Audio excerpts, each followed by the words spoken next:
Welcome back दोस्तों। आज मैं आपके सामने रिसेंटली थिएटर में रिलीज हुई एक जबरदस्त एक्शन थ्रिलर मलयालम मूवी को लेकर आया हूँ, जिसका नाम है टर्बो, जिसमें मम्मूटी भाई साहब लीडिंग रोल पर है और इसी तरह इसमें डिफरेंट इंडस्ट्री के कैरेक्टर्स भी है, जैसे कन्नड़ा से आर.बी. शेट्टी, तेलुगु से सुनील और तमिल से विजय सेतुपति। तो चलिए फटाफट से मूवी की कहानी को स्टार्ट कर लेते हैं। उससे पहले लुटा दो प्यार, फॉलो ऑन इंस्टाग्राम। कहानी की शुरुआत में ही तमिलनाडु के किसी एरिया में दिवाली मना रहे होते हैं। इसी दरमियान में विंसेंट नाम का एक बंदा अपनी गैंग के साथ वेंकटेश नाम के एक बंदे के घर में आकर उसकी सारी फैमिली को मार देता है। दूसरी तरफ केरला में वक्काचंद नाम का एक बंदा एक चर्च फादर से मुलाकात करके कहने लगता है कि हर साल हमारे चर्च का फेस्टिवल चलते आ रहा है, लेकिन हर साल वो जोश किसी न किसी बंदे से झगड़ा करके सारा फेस्टिवल को सत्यानाश कर रहा है। उस जोश की वजह से काफी सारा नुकसान भी होता है। इसीलिए फादर जी हम लोगों ने ये सोचा कि इस बार फेस्टिवल के दिन जोश को कहीं दूर भेज दे, मतलब जोश को एक ट्रिप पर भेज देते हैं और वो सारा खर्चा मैं ही उठाऊंगा। तो वो चर्च का फादर ओके कहने की वजह से दूसरे दिन वो फादर और वक्काचंद जोश की माँ के पास जाकर यही सारी बात समझाने लगते हैं। तो जोश की माँ भी ओके कह देती है, चलो ठीक है, मैं जोश से बात करके उसे ट्रिप पर भेज दूंगी। उसके बाद फेस्टिवल के दिन सिटी में काम करने वाला जेरी नाम का एक बंदा जोश के घर के पास आता है। जोश को बुलाने लगता है कि चलो भाई हम फेस्टिवल पर चलेंगे। तभी जोश की माँ जेरी से कहने लगती है कि इस बार तुम्हारा जोश भैया फेस्टिवल पर नहीं आएगा।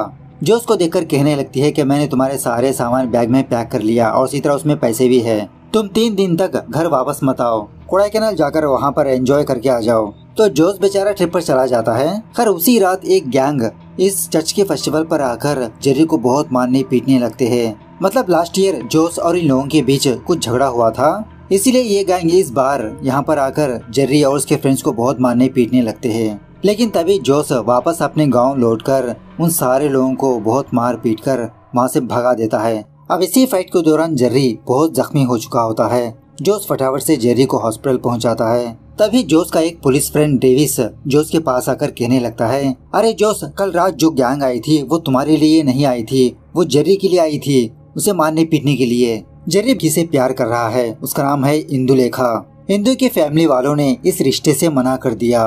कल इंदु की एंगेजमेंट होने वाली है और जेरी वहाँ पर जाकर कुछ कांड ना कर दे, इसीलिए इंदु की फैमिली वालों ने कुछ बंदों को जेरी के पास भेजा उसे मारने पीटने के लिए। जो सोचने लगता है, अरे यार अब क्या होगा, एक तरफ ये जेरी बेहोश पड़ा है और दूसरी तरफ इंदु की एंगेजमेंट होने वाली है। जो उसको एक जबरदस्त आइडिया आता है, फटाफट से जेरी का फोन लेकर उसके फिंगरप्रिंट से अनलॉक करके इंदु का नंबर ढूंढने लगता है। लेकिन शॉकिंग बात यह है कि इसके मोबाइल में इंदु के नाम से काफी सारे कॉन्टेक्ट्स होते हैं, जैसे इंदु इंस्टा, इंदु स्नैपचैट, इंदु बम्बल, इंदु +2। अब डेविस और जोश को समझ में नहीं आता कि इनमें से जेरी की इंदु कौन है। डेविस सारे लोगों को कॉल करने लगता है। दूसरी तरफ इंदु के घर में एंगेजमेंट की तैयारियां चलती रहती है। उसी वक्त सिटी से इंदु की छोटी बहन नीरू भी आती है। अपनी बड़ी बहन इंदु से पूछने लगती है कि अब तो तुम्हारी एंगेजमेंट होने वाली है, क्या जेरी यहाँ पर आएगा, कब आएगा। उसी वक्त जोश इंदु के घर पर आकर इंदु के घर वालों को समझाने की कोशिश करने लगता है, लेकिन वो नहीं मानते, जोश पर हाथ उठाने लगते हैं। तो जोश भी इंदु के घर वालों को मार पीट कर इंदु को वहाँ से भगा ले आता है। जेरी के पास ले जाने पर जेरी तो साफ मना कर देता है कि ये कौन लड़की है, किसको उठा ले आए तुम। मतलब जेरी मुकर जाता है इंदु को अपनाने के लिए। तो जोश सोचने लगता है, अरे यार अब मैं क्या करूँ। इंदु से पूछने लगता है, क्या मैं तुमको तुम्हारे घर पर ड्रॉप कर दूं?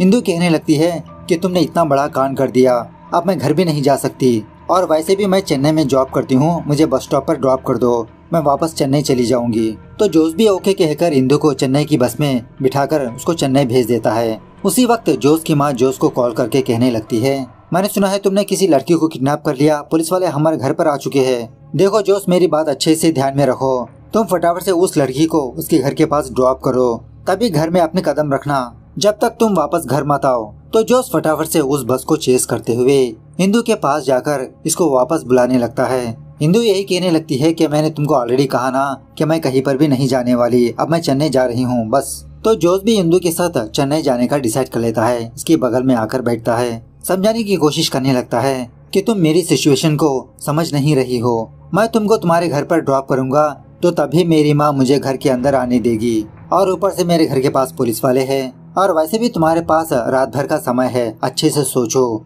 मैं भी तुम्हारे साथ चेन्नई आऊंगा, सुबह हम दोनों वापस केरला आ जाएंगे और वैसे भी क्या तुमको पता है, तुमको घर से भगाने के लिए मैंने बहुत तकलीफ उठाई। जेरी बेहोश पड़ा था, उसके फोन में बहुत सारे इंदू के नाम से कांटेक्ट थे।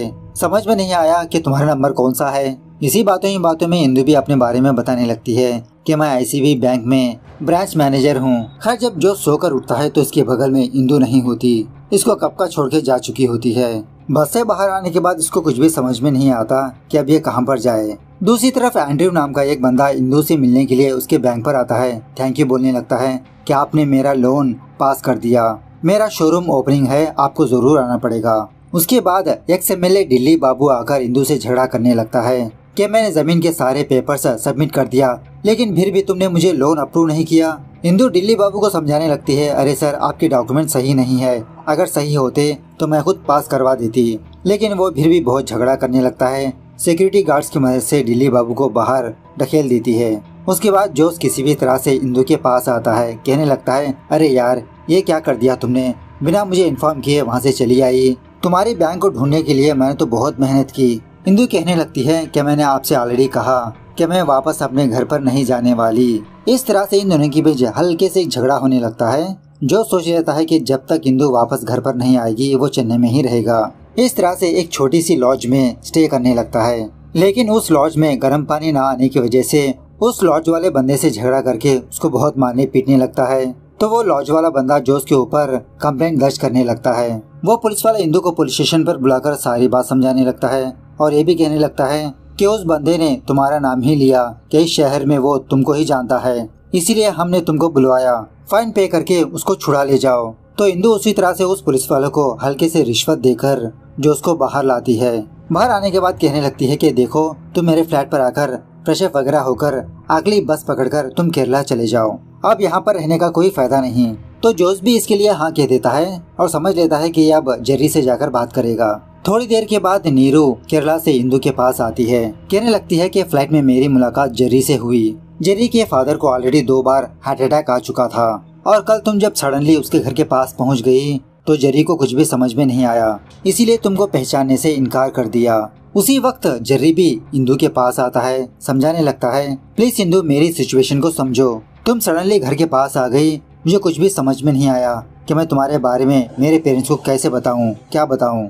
इंदू कहने लगती है, ठीक है मैं उसके लिए तुमको माफ कर दूंगी, लेकिन तुम्हारे फोन में इंदू के नाम से काफी सारी लड़कियां हैं, वो कौन है। इस तरह से इसको एक छापड़ लगाकर वहाँ से भेज देती है। उसके बाद जब जोश केरला के लिए निकलने ही वाला होता है तो तभी जोश का फ्रेंड डेविस जोश को कॉल करके कहने लगता है, उस इंदू के फैमिली में काफी सारे लोग इंडियन आर्मी में है और उसी तरह उन लोगों ने तुम्हारे ऊपर काफी सारे केसेस दर्ज कर दिए। अगर तुम वापस केरला आए तो पुलिस वाले तुमको अंदर कर देंगे, तुम बाहर ही नहीं आ पाओगे, कुछ दिन तुम चेन्नई में ही रहो। उसके बाद जब जेरी वापस अपने बैंक पर जाता है तो सीतू नाम की एक लड़की जेरी से कहने लगती है, जब तुम लीव रखकर अपने गांव पर गए थे उस वक्त वेंकटेश नाम के एक बंदे की फैमिली हमारे बैंक पर आए थे। एक कंप्लेंट दर्ज की उन लोगों ने।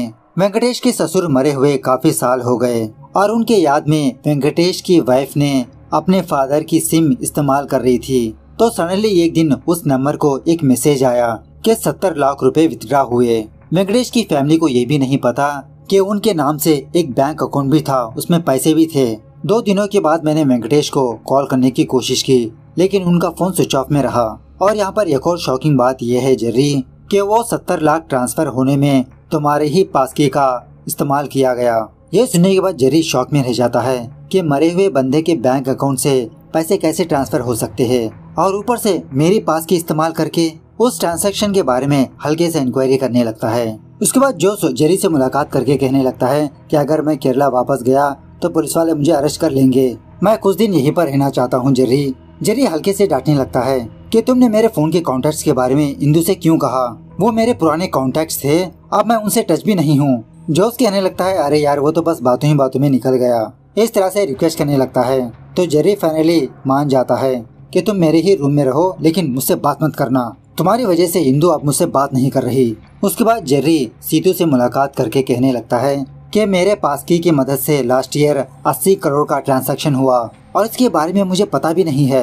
मरे हुए लोगों के अकाउंट्स में काफी दिनों तक अमाउंट वहीं पर रहता है। कुछ फैमिली मेंबर्स को पता भी नहीं होता कि उनके नाम पर एक अकाउंट भी है। लेकिन कोई हमारा बैंक का ही बंदा बहुत ही पक्का प्लानिंग के साथ इन सारे अकाउंट्स को एक्सेस करके उसमें के पैसे दूसरे अकाउंट्स को ट्रांसफर कर रहे हैं। ये तो बहुत बड़ा स्कैम चल रहा है सीतू। दूसरे सीन में वेट्री नाम के एक बंदे को दिखाया जाता है जिसके सफेद काले बहुत सारे धंधे होते हैं और यहाँ की गवर्नमेंट वेट्री के काम में दखलंदाजी करने की वजह से वेट्री सारे एमएलएस को खरीद लेता है और उसी तरह प्लानिंग भी करने लगता है कि फटाफट से इस गवर्नमेंट को गिरा दिया जाए, अपने किसी बंदे को सीएम बनाए ताकि इसके सारे काम आसानी से हो जाए। एक लेडी जर्नलिस्ट इसके बारे में पता करके मीडिया के सामने आकर सारी सच्चाई बताने लगती है वेट्री के बारे में। तो उसी वक्त वेट्री उस जर्नलिस्ट को पकड़कर उसको बेरहमी से मार देता है अपने मछली की फैक्ट्री में लाकर। दूसरी तरफ जोश दोबारा इंदु से मुलाकात करके कहने लगता है कि मैं कुछ दिन यहीं पर चेन्नई में रहने वाला हूँ, अगर तुम मेरे लिए एक छोटी सी जॉब ढूंढ दोगी तो मेरे लिए बहुत हेल्पफुल होगा।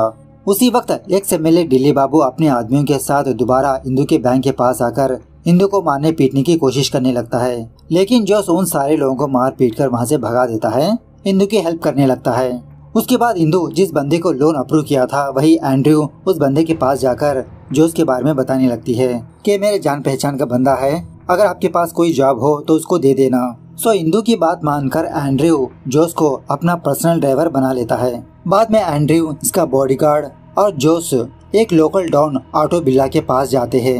एंड्रयू ऑटो बिल्ला को 25 लाख रुपए देकर कहने लगता है कि मैं आपको बस इतना ही दे सकता हूँ, प्लीज आप मेरे बिजनेस में दखलंदाजी मत करिए। तो इस बार ऑटो बिल्ला एंड्रयू से 1 करोड़ मांगने लगता है कि अब मेरा रेट बढ़ चुका है। जब एंड्रयू इसके लिए मना करने लगता है तो ऑटो बिल्ला के आदमी एंड्रयू और उसके बॉडीगार्ड को बहुत मारने पीटने लगते हैं। ये देखकर जोश ऑटो बिल्ला के आदमियों को बहुत मारने पीटने लगता है, जबरदस्त फाइट होने लगती है। जोश का ये कारनामा देखकर एंड्रयू बहुत खुश होकर जोश को एक अच्छा सा फ्लैट रहने के लिए दे देता है। उसके बाद जोश अपनी माँ को भी चेन्नई बुलवा लेता है अपने साथ रहने के लिए। इसी दरमियान में जोश इंदु के माँ बाप से बात करके इंदु और उसकी फैमिली के बीच समझौता करवा देता है। खैर एक दिन जेरी अपने ब्रांच मैनेजर से मुलाकात करके कहने लगता है कि मैडम हमारे बैंक से एक बहुत बड़ा स्कैम हो रहा है। मरे हुए लोगों के अकाउंट में पहले थोड़े थोड़े पैसे डिपॉजिट होकर बाद में बड़ा अमाउंट ट्रांसफर किया जा रहा है और जिन जिन बैंक अकाउंट्स में ट्रांसफर हो रहा है वो छोटे मोटे मजदूरी करने वाले लोग हैं और ये सारे मजदूर फैक्ट्री के फैक्ट्री में काम करने वाले बंदे हैं। बिना उनकी जानकारी के उनके नाम पर अकाउंट ओपन करके उनके अकाउंट को ट्रांसफर करके बहुत बड़ा अमाउंट दोबारा वो अमाउंट विथड्रॉ करवा रहे हैं। लेकिन शॉकिंग बात यह है कि वो ब्रांच मैनेजर भी वेट्री की ही बंदी होती है। ये जानने के बाद वेट्री अपने एक लेडी एम्प्लॉय के पास आकर कहने लगता है कि मैंने तुमसे ऑलरेडी कहा ना कि ट्रांजैक्शन करने से पहले SMS अलर्ट को ऑफ कर दो, दोबारा तुमने ये गलती कर दी। ऐसा कहते हुए वेट्री उस लड़की को मार देता है। दूसरी तरफ जेरी इंदु से मुलाकात करके इसी स्कैम के बारे में बताने की कोशिश करने लगता है, क्योंकि ऐसा ही स्कैम इंदु के बैंक में भी हो रहा होता है, लेकिन इंदु जेरी से बात ही नहीं करती। इसी दरमियान में जेरी ये ऑब्जर्व करता है कि वेट्री के आदमी इसको फॉलो कर रहे हैं और जब ये पार्किंग लॉट में होता है इसके ऊपर हमला भी किया जाता है, लेकिन जेरी किसी भी तरह से अपनी जान को बचा लेता है। रात होने के बाद जब जोश वापस अपने अपार्टमेंट में जाता है तो वहाँ पर ऑलरेडी ऑटो बिल्ला और उसके आदमी बैठे होते हैं। तो जोश इन सारे लोगों को दोबारा मार पीट कर वहाँ से भेज देता है। बाद में जब अपने बेडरूम में जाता है तो उस रूम में जेरी फांसी लगाकर मर चुका होता है। बाद में पुलिस वाले इंक्वायरी करके जोश से कहने लगते हैं कि जेरी ने आत्महत्या कर लिया। मरने से पहले जेरी ने अपने फादर को एक मैसेज भेजा कि मेरा लव फेल्यूर होने की वजह से मैं आत्महत्या कर रहा हूँ। इस तरह से इस केस को क्लोज कर देते हैं। ये जानने के बाद जोश और इंदु बहुत दुखी होने लगते हैं। दूसरी तरफ वेट्री का आदमी विंसेंट वेट्री से मुलाकात करके कहने लगता है कि वो जेरी मरने से पहले कुछ लोगों से मुलाकात किया, उनमें से इंदु नाम की एक लड़की भी है। तो ये जानने के बाद वेट्री अपना इन्फ्लुएंस इस्तेमाल करके इंदु को उसकी जॉब से निकलवा देता है, और वो भी बिना कोई रीजन के। उसके बाद जब इंदु अपने अपार्टमेंट जा रही होती है तो उसी वक्त वेट्री के आदमी उस बस में आकर इंदु पर हमला करने की कोशिश करने लगते हैं, लेकिन आइन टाइम पर जोश यहाँ पर आकर इन सारे लोगों को मार पीट के वहाँ से भगा देता है। रात होने के बाद वो लड़की सीतू इंदु के पास आकर कहने लगती है कि जेरी ने आत्महत्या नहीं किया, उसकी हत्या हुई है। इस तरह से उस स्कैम के बारे में सारी बात बताने लगती है। उस रात जेरी ये सारी बात जोश को बताने के लिए उसके अपार्टमेंट में गया, लेकिन उसी वक्त वेट्री के आदमी आकर जेरी को मार दिया। जेरी मरने से पहले वो मुझसे वीडियो कॉल में बात कर रहा था और वेट्री के आदमी उस वीडियो कॉल में मुझे भी देख लिया, वो लोग मुझे भी मार देंगे। इसलिए मैं दुबई जा रही हूँ। इस तरह से वो सारे सबूत इंदु को देकर वहाँ से चली जाती है। जो इंदु से कहने लगता है कि अब तुम्हारी जान को भी खतरा है, चलो हम फटाफट से केरला वापस लौट जाएंगे। इंदु कहने लगती है कैसे कैसे लौट जाएंगे, मैं सुकुमार नाम के एक सिंसियर पुलिस ऑफिसर को जानती हूँ, उसे जाकर ये सबूत देंगे। इस तरह से जोश और इंदु उस सुकुमार के पास जाकर ये सारी बातें एक्सप्लेन करने लगते हैं। लेकिन शॉकिंग बात यह है कि वो पुलिस ऑफिसर सुकुमार भी वेट्री का ही आदमी होता है। वेट्री पुलिस स्टेशन पर आकर जोश और इंदु को मारने की कोशिश करने लगता है। दोबारा यहाँ पर एक जबरदस्त फाइट होने लगती है। जोश उन सारे लोगों को मार पीट कर इंदु को वहाँ से ले जाता है और इंदु से कहने लगता है कि अब वो वेट्री हमारी फैमिली को टारगेट करेगा, तुम फटाफट से तुम्हारी बहन को फोन करो, मैं मेरी माँ को फोन करूँगा। जब जोश अपनी माँ को कॉल करता है तो उसकी माँ रो रही होती है। पूछने लगता है कि अरे माँ क्या हुआ, क्यों रो रही हो। जोश की माँ कहने लगती है कि बेटा टोनी स्टार्क हमें छोड़कर चला गया, वो मर गया। मतलब जोश की माँ मार्वल मूवीज की फैन होती है और एंड गेम देखकर रो रही होती है इसकी जात का। बाद में जोश अपनी माँ को यही बात बताने लगता है कि कुछ गुंडे तुम्हारे पास आ रहे हैं, तुम थोड़ा सावधान रहना। तो उसी वक्त विंसेंट और उसके आदमी जोश की माँ के पास आने लगते हैं। तो जोश की माँ ने गैस सिलेंडर से कुछ ऐसा सेटअप किया होता है, जब वो लोग दरवाजा ओपन करते हैं वो सिलेंडर ब्लास्ट होकर काफी सारे लोग जख्मी हो जाते हैं। At the same time Vetri के कुछ आदमी इंदु की छोटी बहन न्यूरी के फ्लैट के पास जाते हैं, लेकिन वहाँ पर ऑलरेडी ऑटो बिल्ला और उसके आदमी बैठे होते हैं। वेट्री के आदमियों से कहने लगते हैं कि हमने ये फ्लैट रिसेंटली खरीदा। मतलब यहाँ पर ऑटो बिल्ला जोश की मदद करते रहता है। सो फाइनली जोश अपनी माँ और इंदु की छोटी बहन नीरू को लेकर यहाँ से जाने लगते हैं। लेकिन सारी जगह पर चेकपोस्ट होने की वजह से जोश उस पुलिस ऑफिसर सुकुमार के पास आकर उसको डरा धमकाकर इनको शहर से बाहर करने के लिए कहता है। इस तरह से सुकुमार खुद इन सारे लोगों को सारे चेकपोस्ट को पार करवाने लगता है। लेकिन किसी जगह पर ड्रॉप करने के बाद वो सुकुमार उस गाड़ी में अपना फोन छोड़ देता है और उस लोकेशन के बारे में वेट्री को बताने लगता है। तो वेट्री के आदमी उस गाड़ी को फॉलो करने लगते हैं। इस तरह से यहाँ पर बहुत ही लंबी चेजिंग होने लगती है। फाइनली वेट्री के आदमी उस गाड़ी को ठोककर इंदु को वेट्री के पास लाते हैं। जोश अपनी माँ और नीरू को एंड्रू के पास ड्रॉप करके वो वेट्री के पास जाने लगता है इंदु को बचाने के लिए। वेट्री कहने लगता है कि तुम समझ रहे हो कि तुम्हारी फैमिली उस एंड्रू के पास सेफ है, लेकिन मेरे आदमी कब का एंड्रू के पास पहुंच चुके हैं। जोश कहने लगता है कि मुझे पता है कि तुम अपने सारे आदमियों को वहां पर भेजोगे, मेरी फैमिली को टारगेट करोगे, लेकिन मेरे पास प्लान बी था। इंदु का फादर अपने बटालियन के साथ वहां पर पहुंच चुका है और इसी तरह तुम्हारे खिलाफ जो जो सबूत थे उन सारे सबूतों को मैंने दिल्ली बाबू के हाथ देकर भेज दिया। अब तक तो वो सीएम को दे चुका होगा। तो उसके बाद यहाँ पर एक जबरदस्त फाइट होने लगती है। सच में ये क्लाइमैक्स सीन लाजवाब है, देखने के लायक है। तो फाइनली जोश वेट्री को उसी तरह से मार देता है, मछली काटने की मशीन में डालकर इंदु को बचा लेता है। खैर कुछ दिनों बाद जोश के घर एक पार्सल आता है, एक बक्सा। जब इस बक्से को ओपन करते हैं तो इस बक्से के अंदर एंड्रयू का सर होता है और उसी तरह एक लेटर भी होता है। और इस लेटर में विजय सेतुपति ऐसा लिखता है कि टर्बो जोश, तुमने मेरे साम्राज्य में आकर उसे बर्बाद करने की कोशिश की, लेकिन तुम नहीं जानते कि मेरे इस बड़े से साम्राज्य में वेट्री एक छोटा सा प्यादा है। अब मैं खुद तुम्हारे लिए आ रहा हूँ, रेडी रहना। इस तरह से वार्निंग होती है और ये मूवी यहाँ पर दी एंड होती है। तो मूवी कैसे लगी कमेंट करके बताना जरूर। मिलते हैं अगली वीडियो में, तब तक take care, bye bye, see you soon.